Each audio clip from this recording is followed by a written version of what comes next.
Today is a day that shall live for a long time. The Supreme Court upheld gun owner rights at the state and the local level by a 5-4 decision, again showing you how precariously our freedoms hang in the balance. And the extremist that Obama is trying to shovel onto the Supreme Court, the unqualified Kagan, as you well know, would rob you of your gun rights. I expect nothing less from this left-winger president that we have, this Eastern European dictator in the making. But we're only one vote away from tyranny in this country. And one of the plaintiffs who joined a federal lawsuit to challenge Chicago's 28-year-old handgun ban is Otis McDonald. And the reason he wanted a handgun at home was to protect himself from gangs. The Supreme Court held today that the Constitution's Second Amendment restrains government's ability to significantly limit the right to keep and bear arms. This is the second such decision by the Supreme Court in less than about a year. And it's only because there is a 5-4 conservative majority on the Supreme Court. Don't you think that a human being in the United States of America should have a right to defend themselves with a gun in a nation filled with so many illegal guns? Don't you think so? I do. 1-800-449-8255, michaelsavage.com. Oklahoma, Egan, you're on the Savage Nation. Go ahead, please. Egan, you're on the Savage Nation. Go ahead, please. Yes, Savage?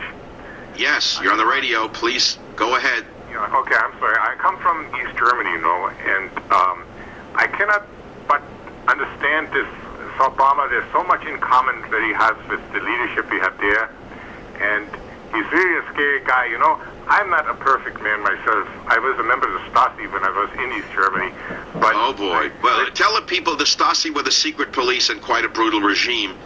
Are you saying that he's much like the country you left behind? You feel the same things happening here?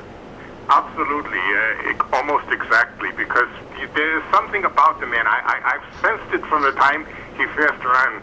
It's just that he seems very sneaky. He lies. He makes things up. He has people, you know, pretending to have problems when they don't even have problems to try to get things done. This is very typical of the way they did it in the communist countries, and before that, the Nazis did things like that also. You know. Now you're a man you actually work with the secret police, and you're saying things like this is amazing. Because I'm not like that anymore. I've changed. I realized how wrong I was when with these things. But you know, we didn't know in those days because we were brainwashed. And I noticed a lot of the supporters of Obama, they seem the same way, very much. Even the way when you know when at the school there, when the little kids start. Yes, you know, yes. They're like the young pioneers in the ex-Soviet Union. But Egan, haven't you discovered that when you try to have a reasonable conversation and warn Americans, they give you a blank stare? The liberals, the Obamaites, they look at you like you're crazy? Absolutely. They don't understand it at all. I hear this over and over again from Eastern Europeans who are trying to alert Americans, and they say they've never met such brainwashed individuals as fairly well-educated, reasonably affluent Americans who have no idea who Obama is. I tell you something, if he had his way, he would have a secret police right here in this country. He is already, what he said when he was running for president, that was very scary because about having... I have played that on my show 50 times, and most people have not heard it, where he said he wants a civilian national security force just as big, just as strong, just as powerful, just as well-funded as the U.S. military. How the people don't understand who this man is beyond me.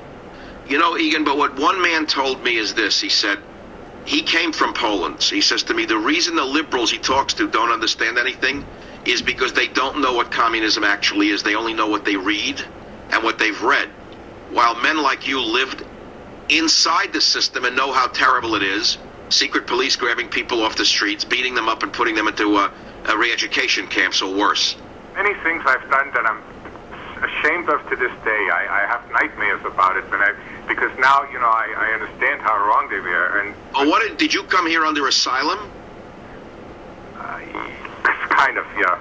All right, let's not go into it. I understand you don't want to talk about it. I understand, but sounds like you'd be a good bodyguard. Well, that's why I don't do that type of stuff now. I drive a truck now because I don't want to get back into that kind of fear. Even you know, sometimes there's things that even the police do in this country I don't. I think they're going too far now. But I do too. I do too. Did you see the story that I put on my website, Egan, about a housing authority cop in New York, black man? He beat up an Iraq war veteran in the lobby of a public housing project. He beat him senselessly with a baton while the man was handcuffed on the floor.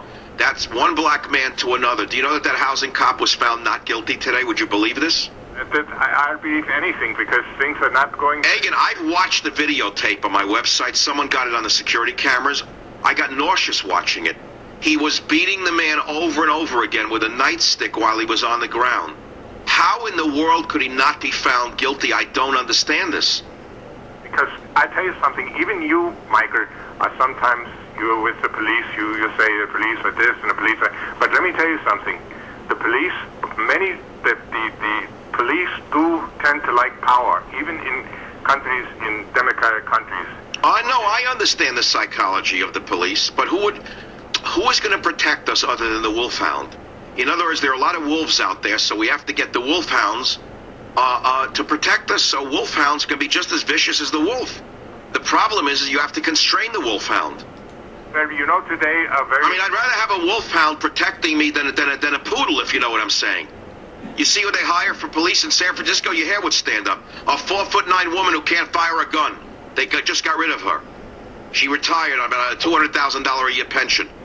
The woman didn't qualify for her own pistol license. That's what they made police chief. You know, I mean, so, you know, you don't know which way to turn as an American citizen other than to have a gun in your house and, God forbid, protect yourself if you need to. That's one good thing today with that ruling by the Supreme Court.